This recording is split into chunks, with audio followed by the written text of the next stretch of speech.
新闻一开始，先看台北市一个查甫人赛车技术临检，所一路硬冲硬弄，唔但弄到几啊台汽车甲机车，佮造成2个骑机车的人受伤。落尾这警察是押请甲硬抓落来，嘛对这车顶敲着毒品，现场逮捕，移送法办。警方来到事故的现场，看到乌多摆骑士互人弄倒受伤，为着防止嫌犯搁再走去，警方押请戒备要甲抓咧。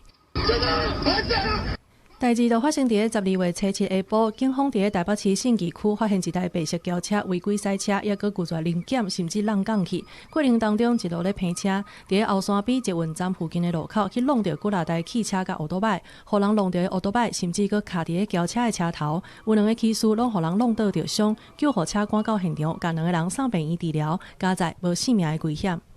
是有一台车子从我们的左方很急速的，就是右转，然后撞过来，就撞到前面的机车骑士，然后再撞到我们，然后最后就有停下来，然后之后就发现警车跟在后面一起到，才知道说原来是在追捕犯人。警方当场把嫌犯抓起来，结果伫伊的车内发现真侪种毒品。